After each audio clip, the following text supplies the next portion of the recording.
right. Got back from a marketing meeting that the elevator had. I took a half day off work to go to that. Needless to say, they didn't paint a very rosy picture of things for the upcoming year and possibly the next couple years. Well, I shouldn't say that. They didn't paint a very rosy picture for corn. There are, because of the new biofuel or biodiesel outlets in aviation fuel and some other on-road blends and stuff like that, there have been several new soybean crush plants being built in the United States, and a fair number of them within, I think a few of them came online this year, and over the next couple of years there's supposed to be several more come online. So the soybean market is looking, the domestic soybean market's looking fairly decent. The best domestic corn market, not so much. And it probably was a decent year to get some wheat in, because at least from what they were saying, across the board, both in the Midwest and in the Plain States, wheat acres are down significantly this year. So might be a rebound in wheat prices because of lower supply, but Russia and Ukraine have also been flooding the market with wheat that they have actually been selling at below their cost of production. So there's also that. And South America is seeing a better than expected crop on their soybeans and yada yada yada. So basically what I got out of the whole thing was whatever happens, happens. Nobody really knows what the hell's going to happen. But anyway, on to bigger things.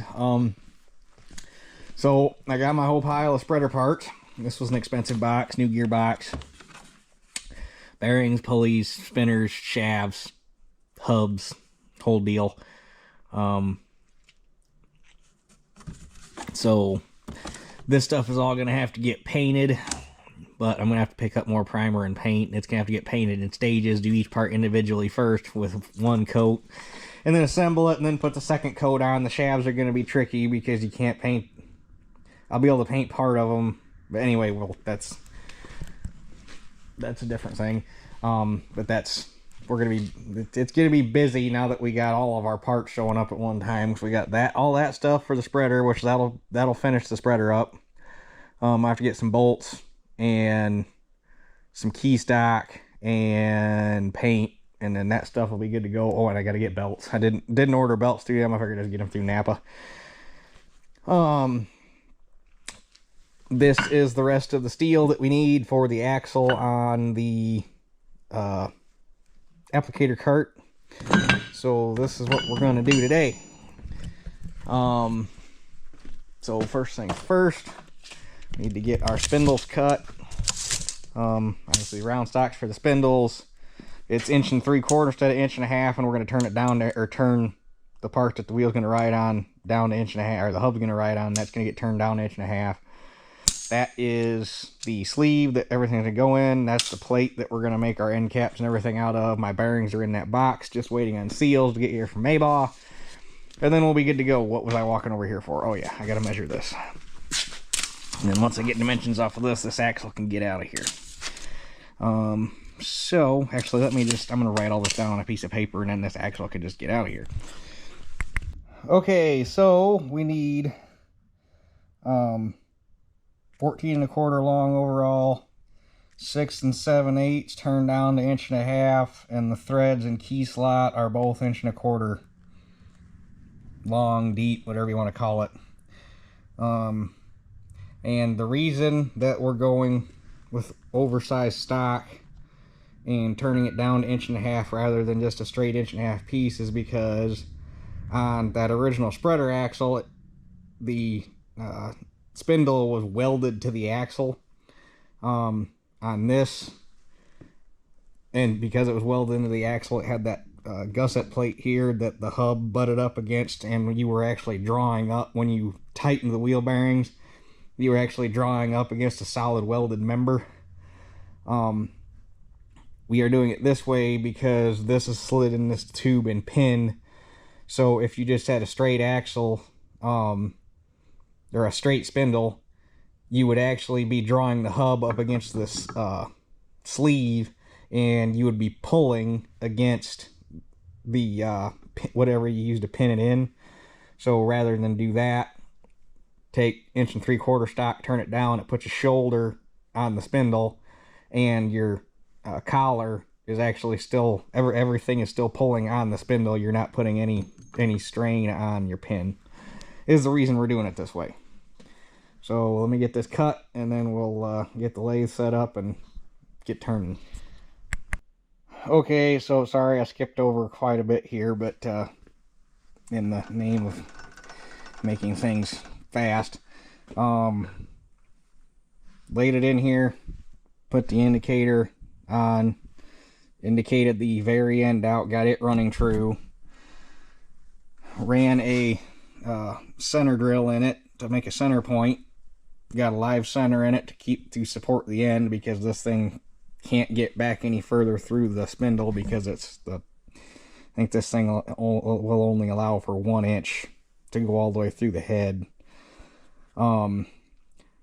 So because it's so long, got to have end support out here. So got a live center in it. Once that was all indicated in, came back here, indicated this in. So the whole thing's running true. Found my 6 7/8 off the end, set a end stop. Obviously you can't power feed into this, but you stop short of it and then you hand feed up to it. So yeah, she's all zeroed in. We're ready to rock and roll.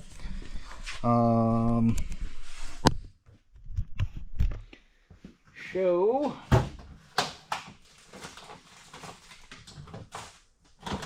Safety glasses are on, and away we go.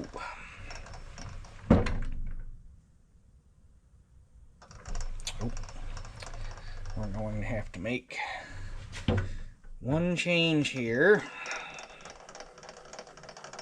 that I didn't even look at. You're going to have to check. Alright, let me reset something up real quick. Okay, I had to flip all this fun stuff around because I was so busy worrying about up here, I forgot to look and make sure I could get back close enough to the tailstock.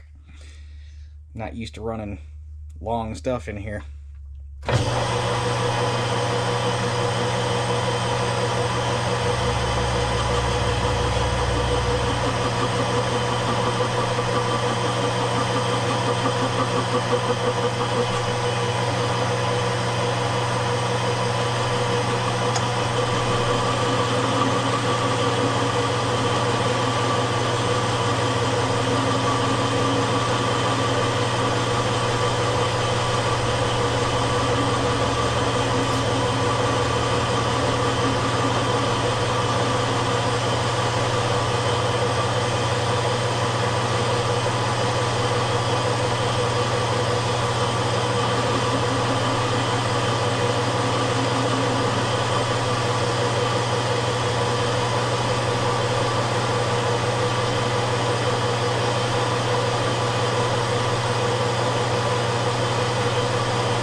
Shaft basically down to size. It's a little over, but I think it's because of some of the ridges left by the cutter. So before we make another pass at it, do a little polishing, try to knock some of them ridges down and see, and check fitment on the bearing.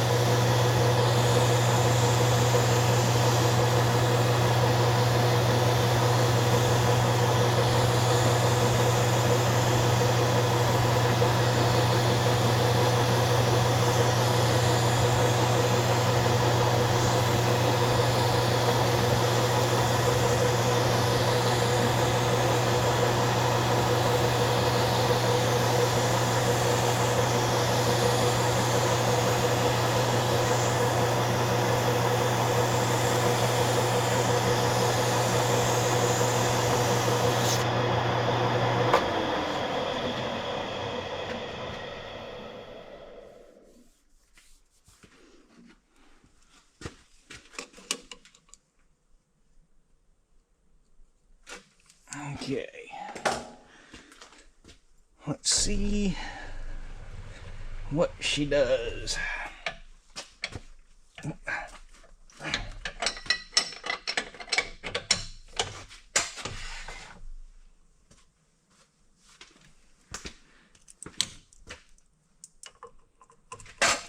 Needs to be a little bit of a slip fit, but not too tight.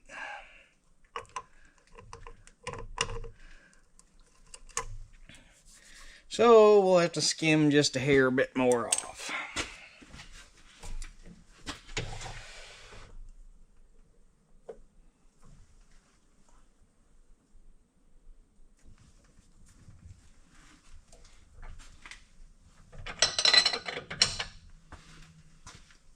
I also realized the other thing I could have done instead of flipping all this around, although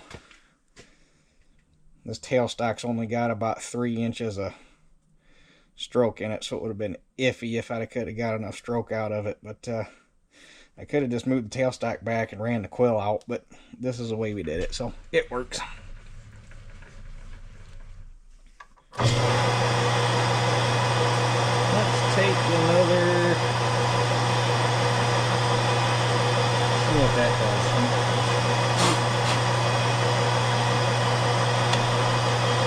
I'm basically taking nothing.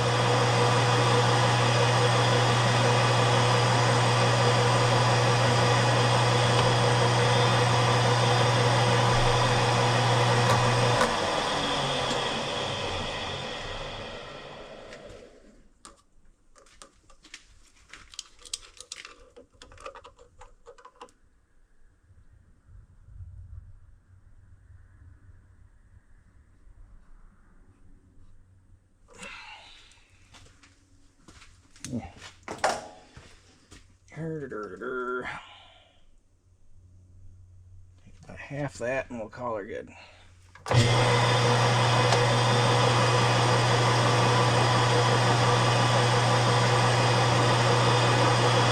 Alright, now it measures about 1 inch 495 and slips right on there. So the way this wheel hub works, you really don't want that tight of a fix. You don't want to be fighting things. So that will be nice.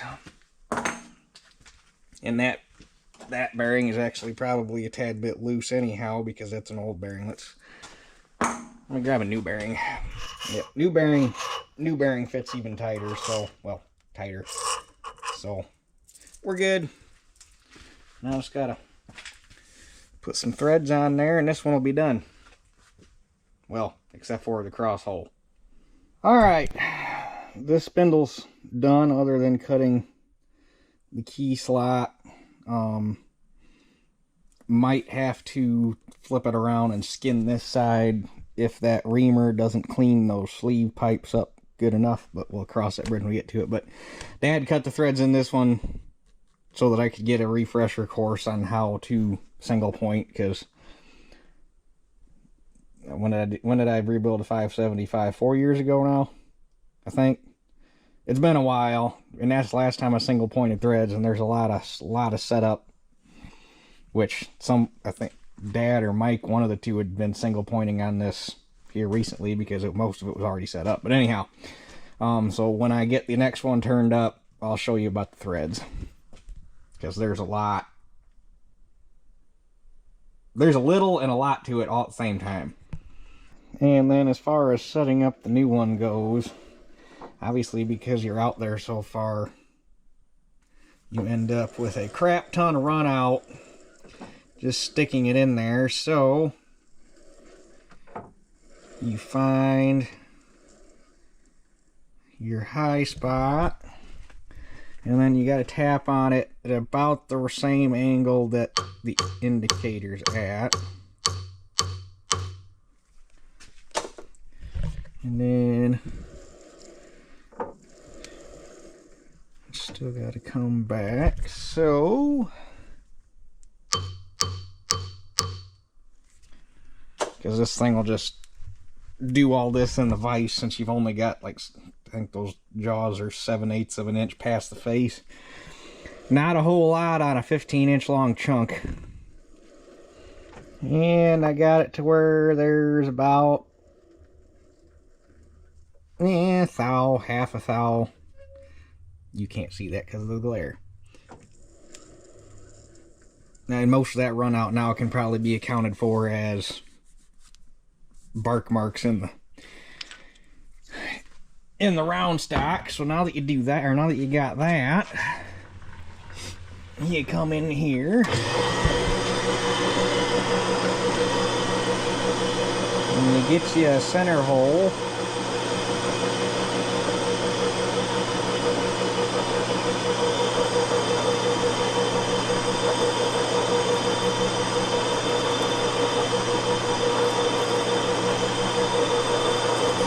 And that gives you a spot, a little deeper than that. And now that gives you a spot to run your live center so that you're supported on the end. Then you just run the carriage down and you lay your indicator here and you indicate in the chuck. Same process, just now you got the chuck. Alright, I finally got this second one ready to thread. Took me a while, had a friend stop over, and one thing led to another in like an hour and 15 minutes later. So I'm skipping over part of the setup because I didn't change the setup, I just swapped tools. But basically, this is a special carbide and holder for single pointing threads. It's got a 60-degree carbide in it, 60-degree point, because threads are 60 degree, the pitch is 60 degrees. You take your compound, you turn it to 30 degrees because half is 60, and you're only cutting, when you're single pointing thread, you're actually only cutting the back side of the thread. And by cutting the back side of the thread all the way down, you end up forming the complete thread. So you, where did he put it? There's a little, I don't know where he put it.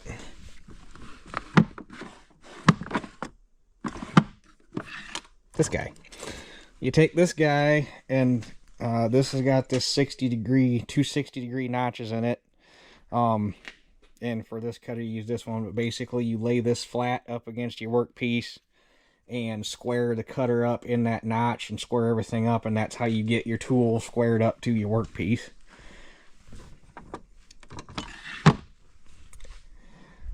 And then I put a score mark here in the spindle where my threads are going to stop, so you're going to work up to here. Actually, I can get rid of this guy altogether because we are done with it.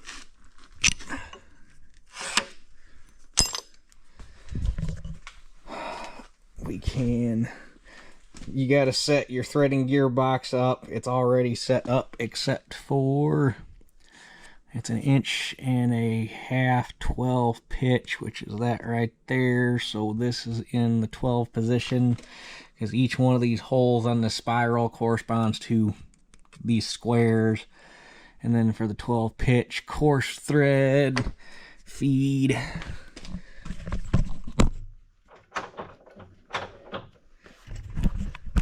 And then middle notch. The old girl gets kind of loud at that point. So we got to come down here and we got to touch off on the part.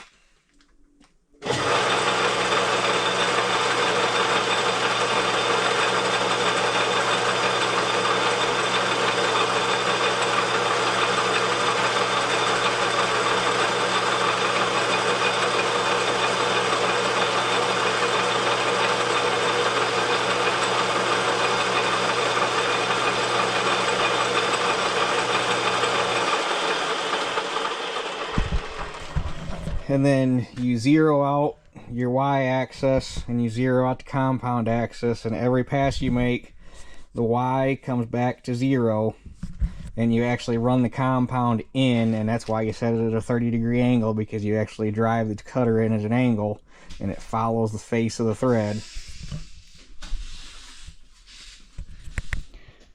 Okay, and the reason you got to set up everything in this gearbox is this is all geared together with the head and yada yada yada. and it drives this screw, which is your threading screw. Actually, it's two things. It's your threading screw, and it'll run the carriage back and forth in general. But in this case, it's geared to the head for threading, which is what this threading gauge is for. And the numbers tell you when to engage the thread drive. And basically, that's this thing right here. And that drops a paw down onto this screw that has a thread that matches it. And this, since the screw is geared through that transmission into the transmission for the actual head, and through math and yada and whatnot, it'll run the carriage down your workpiece at whatever rate per inch your threads are, if that makes any sense, if you're following me. And it all happens rather quickly, so you kind of got to be on the ball.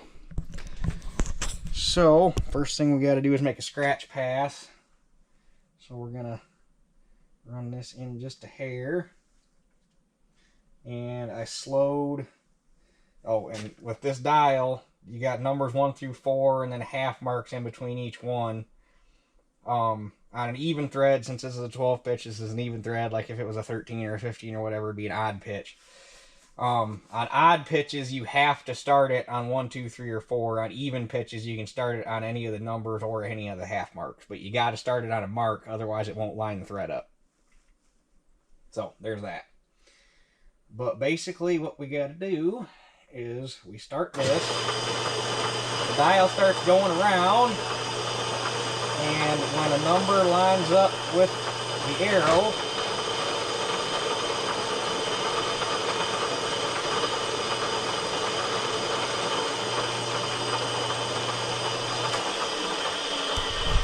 you're on a scratch pass down, and you can see it started a mark. And just to double check, you can run your thread pitch indicator or thread pitch gauge on there, and we got good engagement on the thread pitch gauge, so we're good there. And now it's just a matter of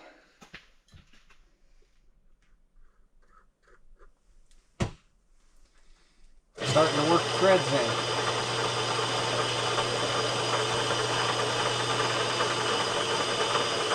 And it doesn't matter where the carriage is, you can run it all the way down here if you wanted, as long as you started it on a tick mark, the correct tick mark.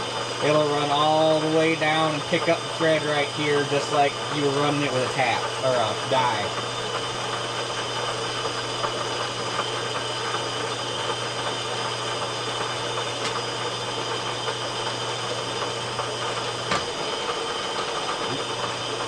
Whoops. That's my bad. I forgot. I'm going to run this back to 0.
And after a while, you just, once you start getting close towards the end, and there actually is a chart, somebody's over time has done the math, and since this is all a standard setup no matter what lathe you're using, somebody has actually done the math to tell you how far in you actually have to drive your compound roughly to get the correct thread depth. So if I remember right,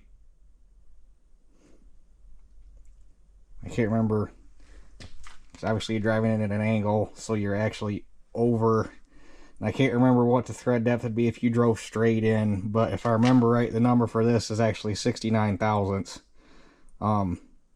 because you're driving it at an angle. And I ended up at 70, and the nut spins right on. So that one's done. All we got to do is cut the keyways in them and cut them to length, because I cut them 15 instead of 14 and a quarter, so we'll have to cut the tail off once that's all said and done. But anyway, I'm going to get tools and stuff put away. I'm probably just going to leave the mess here, because tomorrow we're going to be right back making a mess, unless Dad needs me to clean the shop up. So with that being said, we'll catch you guys tomorrow, and we'll finish these up and hopefully have everything finished up and ready to weld together tomorrow, because this was the hard part. Everything else is pretty simple from here. And we're back. It's daylight out again. It's almost warm enough to open the shop doors, but not quite. So while we're still in lathe mode, need to run this big guy through there, and hopefully the new spindles will fit without having to turn the other side, so we can get these set up. Shouldn't have to worry about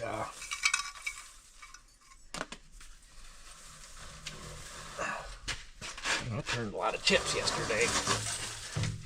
Shouldn't really have to worry about zeroing anything out, because let's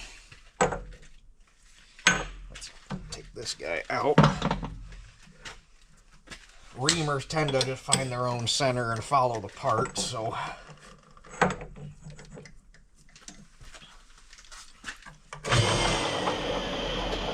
that bad anyhow.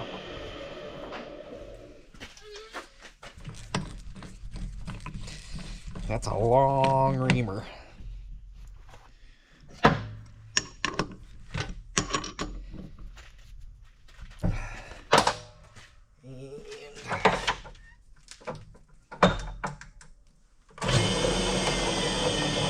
What I'm probably going to have to do is go in most of the way and then flip it around and come in from the other side, because I don't want to run the reamer into the chuck.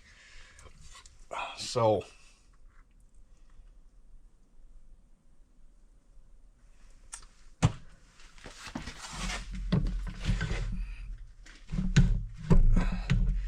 man, that thing is way out there.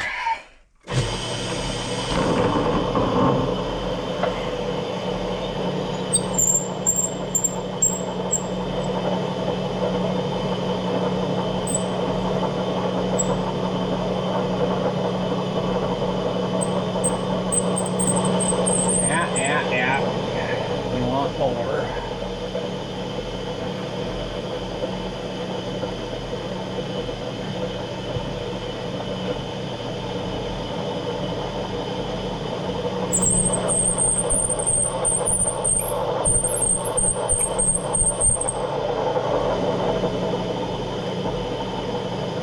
Actually, probably the rust that's inside that tube making that squalling sound anyhow.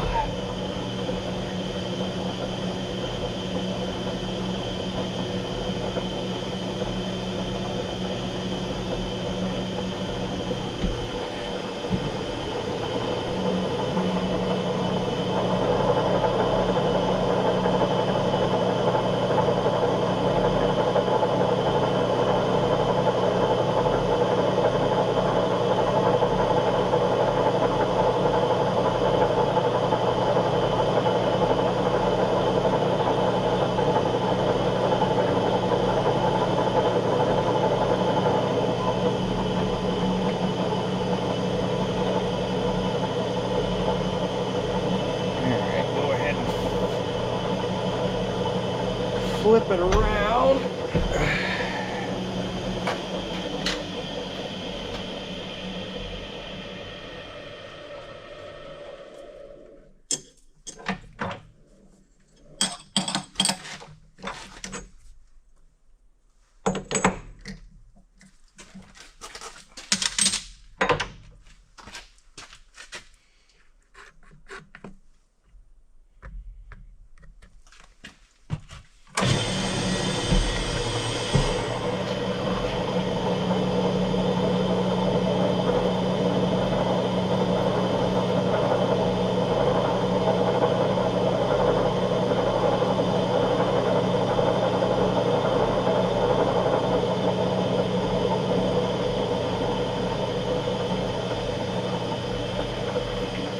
Should have cleaned everything up.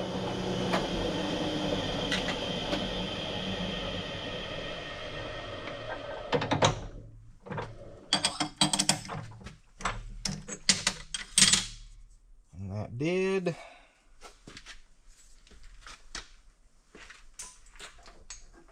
We got no air.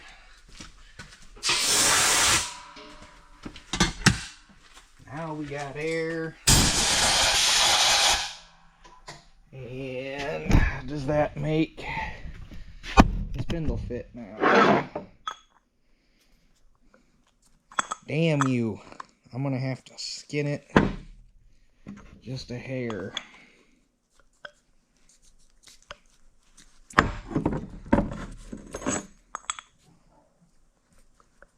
It's so close, but it ain't quite gonna go.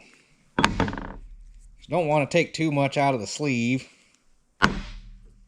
So I'm gonna ream this other one real quick, and like we saw enough turning on the lathe yesterday, so let's go ahead and knock these out real quick, and then we can chuck them up in the mill. And sorry, set them up in the mill. You chuck things up in the lathe. We'll set them up in the mill and drill our pinholes and do our key slots.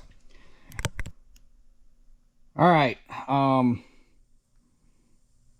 So for this setup, to put this slot in, I just zeroed off the back of the vise. We're going to use my shoulder as a datum for both. Well, I'm not even going to bother. I'm not going to zero off the end, because basically the slots have to go to the end of the threads. So on this first one, what I'm going to do is just eyeball it, run the mill in to where we're just kissing the end of the threads. Make that my zero. That way you run into zero every time. And my datum for that is going to be the shoulder that I milled on, or that we turned onto here, so that we can slap that one in up to the same point, and then we'll have to reset up and zero off of this end and come down. I got them both cut down to size. I checked, they are both the same length on the shoulder end now. These are both the same length now. Everything's the same within farm equipment tolerances. So basically, did not mean to shut the camera off there. Basically, we just got to start taking a little bit out at a time and test fitting the washer until the washer fits, basically. And I'll kiss off and zero on the knee, this guy right here. That way, once we get the depth set on this one, I can work to the same depth on the other one so that they're the same.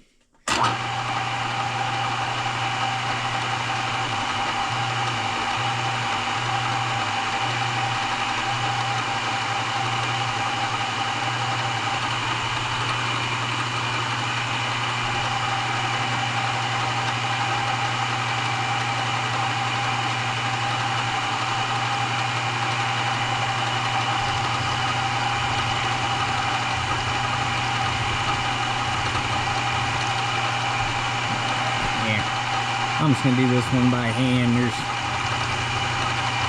a fairly short run. Ain't no sense in power feeding it. And right there, we're going to set X to 0, and then we can work to 0 every time.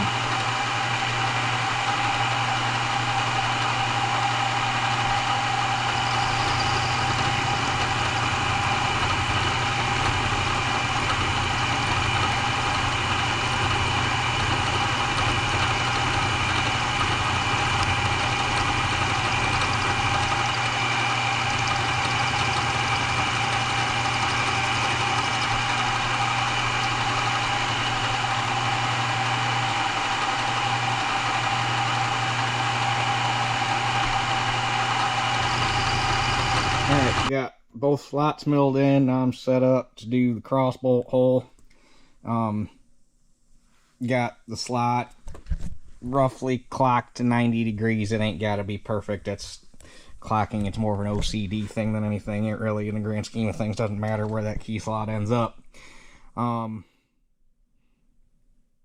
Although that being said, it might be less apt to get shit in it if you put it in the axle with the key slot down.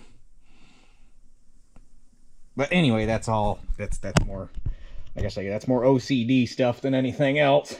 But gonna drill it on size for a 3/8 cross bolt, 2.5 inches off the back. That keeps it offset to the rear of the spindle. That way it's less apt to like, say for some stupid reason the spindle gets a little loose. It shouldn't, because it's just shy of being a press fit. But let's say it gets loose and it starts working like this. If you put this more towards the back rather than in the center or closer to here, you have less lever action back here to break the spindle. Is my thoughts about doing it further back anyhow. But you also don't want to do it so far back that you're in the way of your plate and your weld and everything. So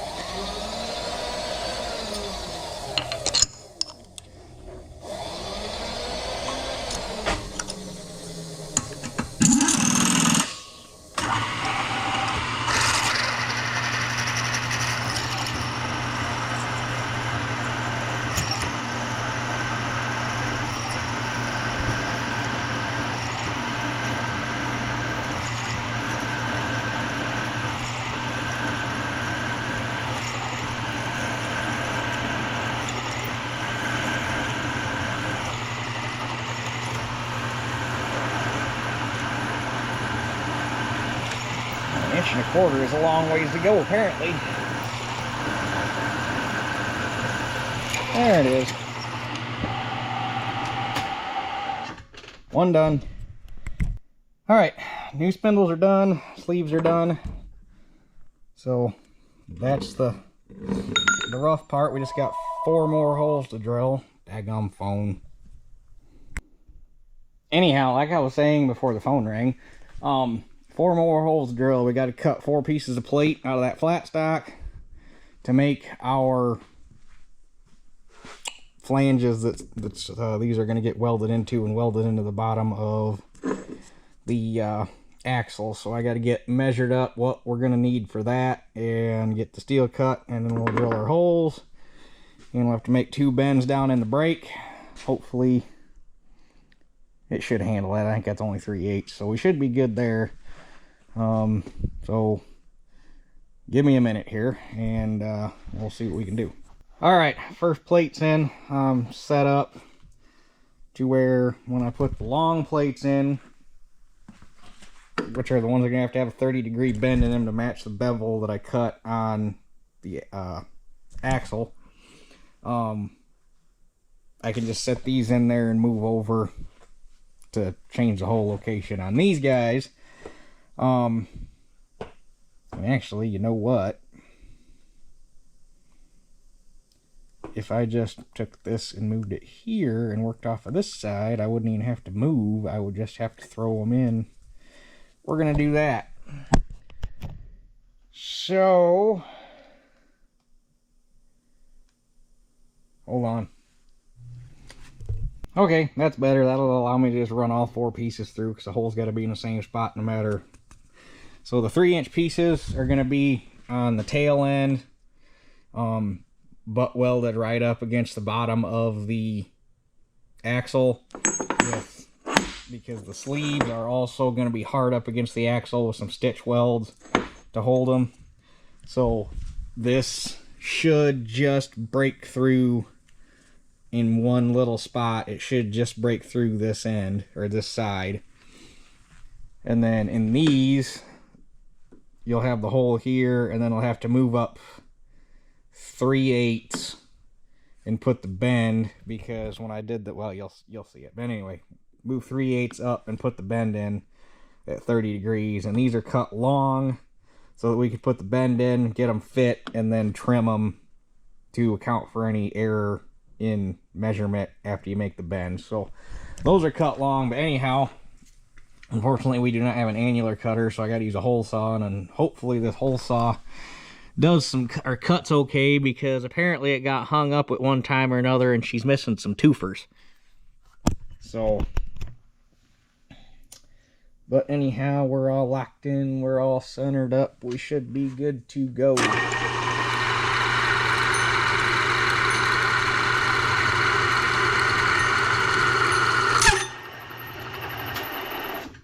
Run fast to put the center drill through and then slow down once you get to the saw. Otherwise you'd be a month of Sundays just getting the drill through.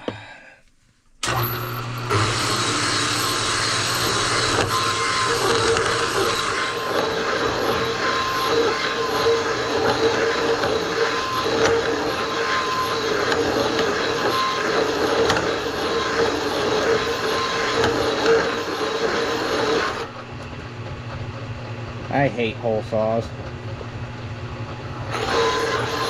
I really hate them, at least in steel. They're okay.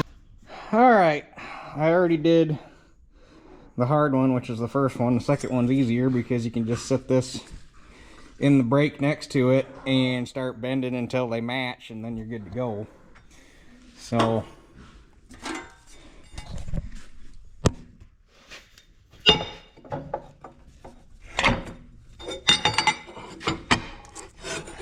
but there's a scribe line right here, so you line that up with the you can kind of see it's not very bright in here. Line that up with the front edge of the brake, and that starts your bend at 3/8 where I want it.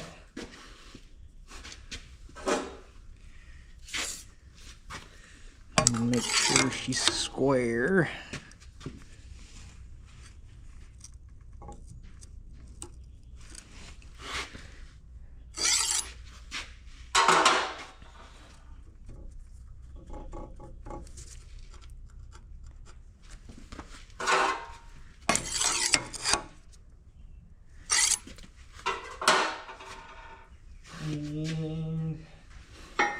And if we can sneak this guy in here,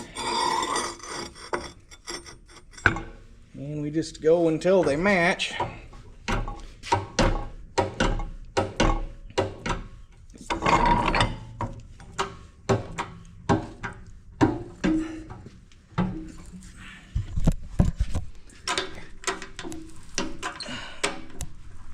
It's taking about 25-30 ton to bend it.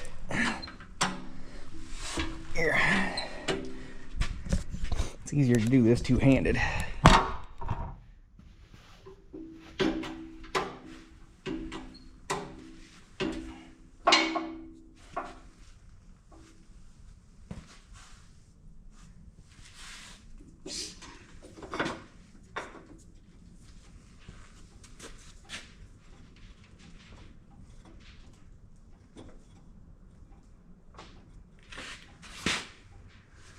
That'll work.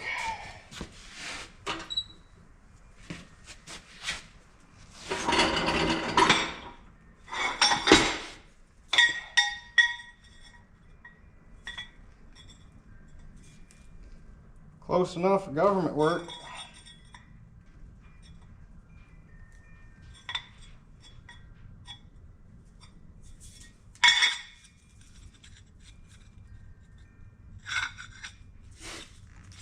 Sweet. Alright, there's all of our pieces to put wheels on it. These are cut to length now. I cut them shorter so that they fall below the top web of that H-beam, so that I got a good place to lay a weld fillet in. But they're all cut. All the machine work's done. So with any luck at all, tomorrow the only thing we should have to do is notch out the channels that form the tongue. Notch those out to slide that H-beam through, and then weld everything up. And with any luck tomorrow, might have to pull a long-ish night, but with any luck, it'll be on 2 wheels tomorrow. Fingers crossed. I'd really like to be on 2 wheels tomorrow so I can end the video there. But we shall see. And we're back. I don't know if this thing's going to end up on wheels today or not, because my dang seals didn't, or axle seals didn't show up.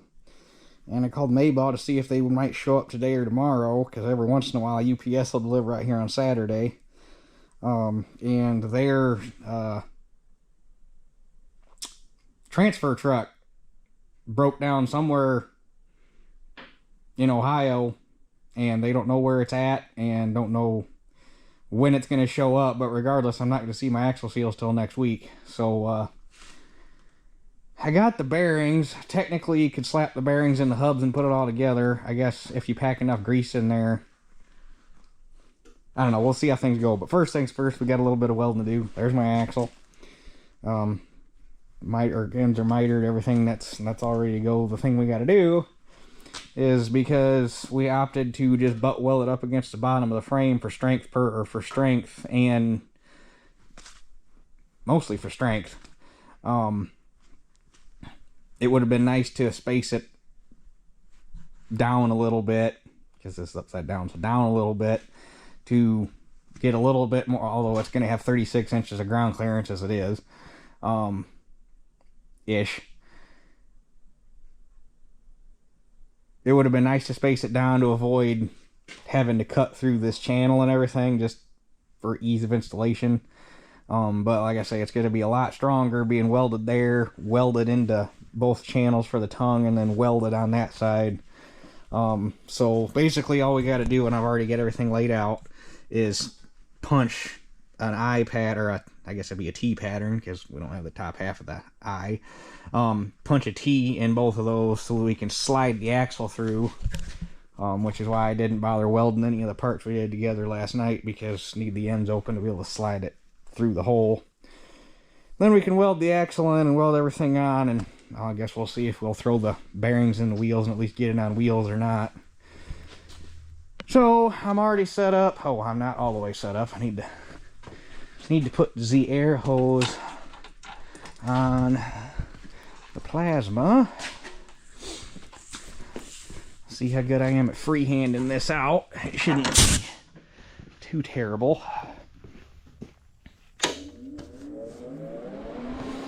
So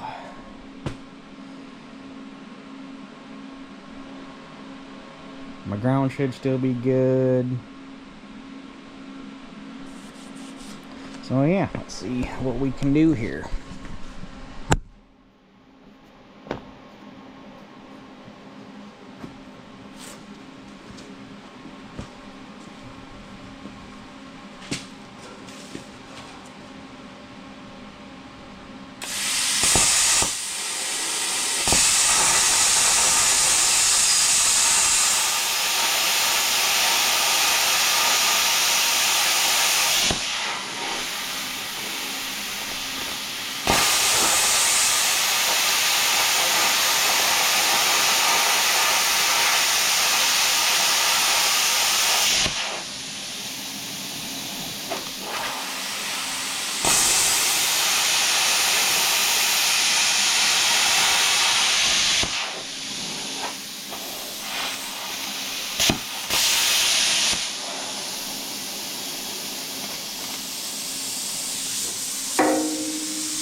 Easier to see with my welding helmet on rather than, these are tinted safety glasses. I just wear them like sunglasses, because that way I've always got safety glasses if I need them, and sunglasses are stupid expensive for decent ones. So $22 safety glasses, and you've always got safety glasses, or 50, 60 bucks for a halfway decent pair of sunglasses, unless you're one of them weird people that pays like 400 bucks for Oakley's or whatever, those goofy Oakley's Pit Vipers, whatever those designer sunglasses are.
need to get a haircut. Getting to the point where my hair's so thick my helmet won't stay on anymore.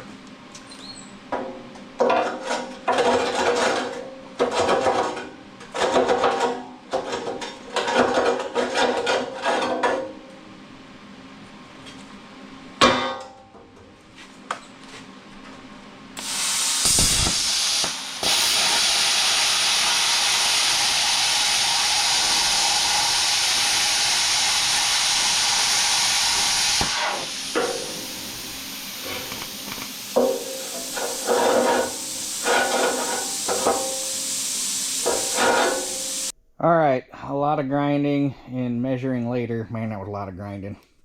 It's the worst part about using used steel is you grinding so much stuff off, it ain't funny. But anyhow, getting this thing squared up is a chore, and it is where it's going to be. Basically got to the point where I found two dimensions that matched and said screw it. Because it would appear that this entire frame, because obviously I used to have the toolbar on the back of it for the anhydrous knives, it would appear that the whole frame is actually bananaed and either end is actually pulled backwards a different amount. So I got it measuring off of this brace where the cylinder mount is. It is the frame. This is centered in the frame, so measuring off of either, and that means the frame is also built on center, so both measuring off the ends of the frame and measuring from here to the ends of the axle. The axle is centered on the frame, and I am the same dimensions front to back here and here. On the front I'm off by an 1/8, so that could be fabrication misalignment in the frame, or it got pulled out of square or something. And I'm off by an 1/8 of an inch measuring on these, at these gussets on both ends. So I think down here I'm at 10 3/8, and down there I'm at 10 1/4, or down there I'm at 10 1/8, and down here I'm at 10 1/4. Either way, it's off by an 1/8 if you measure out here. I think it's off by about the same on the front kitty corner. So, and then if you measure from the center of the pinhole on the tongue to each corner, I'm at 92 7/8 over there and 92 1/4 over here, which would imply that it's off center. But if you measure on the frame, it's centered up dead nuts perfect. It's at 14 and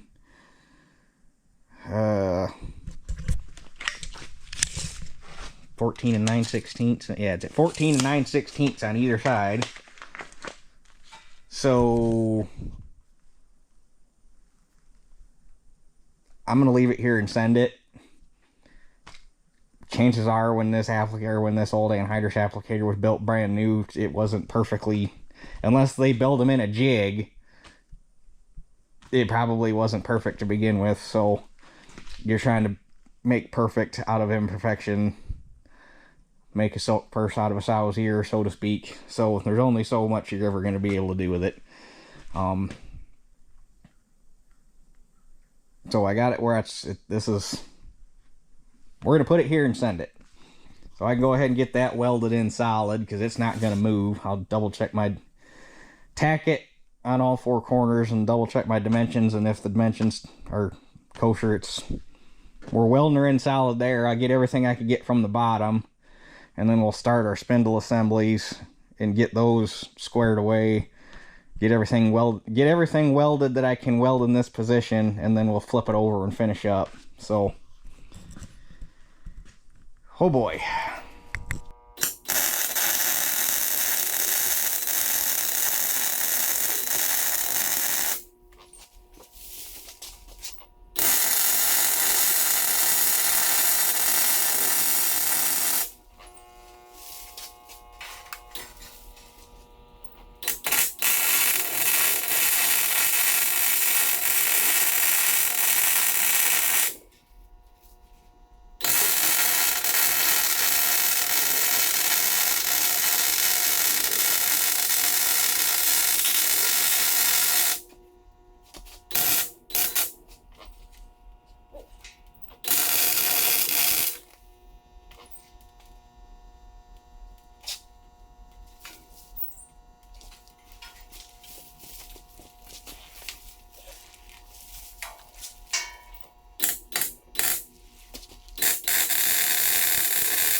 Alright, that's all welded in. I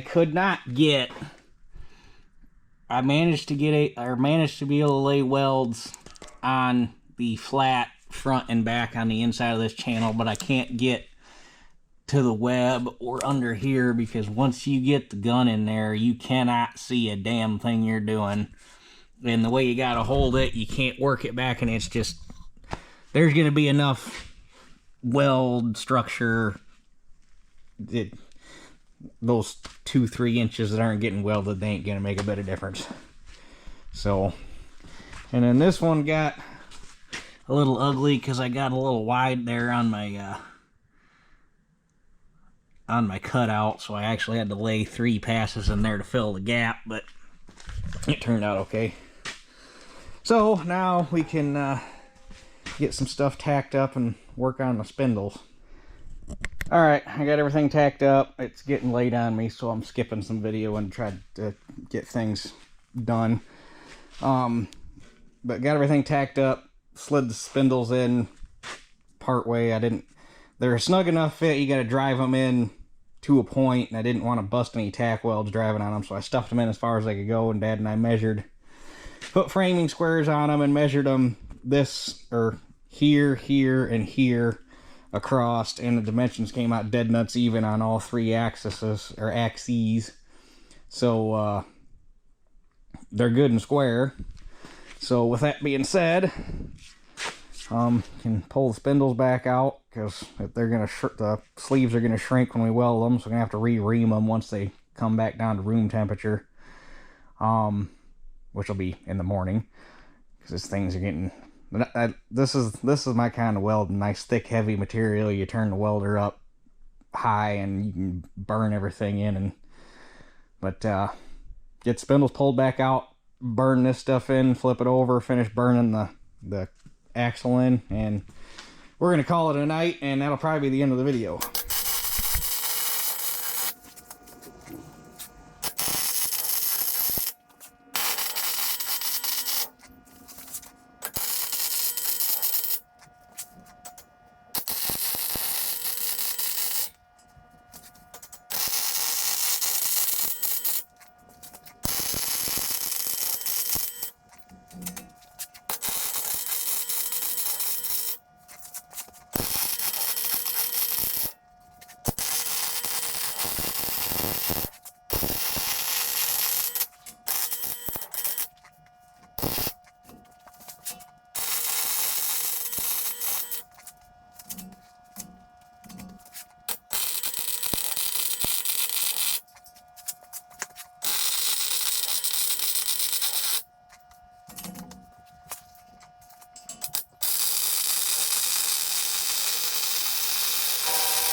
Alright, I dare say it's gonna be plenty stout.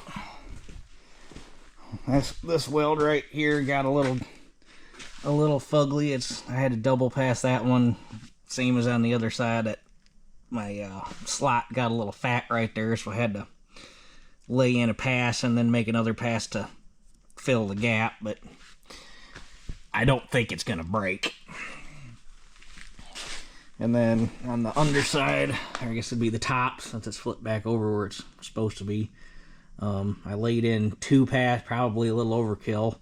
Laid in 2 passes of weld down both sides of the spindle sleeve. So, plus they're welded. I don't think anything's gonna move. We'll put it that way. So, anyhow, it's 8:30. It's time to get cleaned up. Shelly's already got dinner waiting for me, so I'm kind of a dirty, weldy mess, so I guess I'll get this. I'm not going to hang around tonight to put this video together because that's going to take an hour and a half minimum. So I'll put it together first thing in the morning, and then tomorrow I guess we can get the wheels put on. So it won't take much to pop the hubs back off, and drive those seals in when they get here, so we can get the wheels and the hubs put on. Then we'll have to get the 1800 hooked back up and stick it behind the toolbar to see where things land, and do whatever we need to do to the hitch. And then the tank can go on, the plumbing can go on, and tomorrow should, other than probably building the hitch for the receiver that slides into the hitch on the back of the toolbar, tomorrow should knock a pretty good chunk into it. So anyhow, that's it for this one. We'll catch you guys on the next one. This is a good stopping point.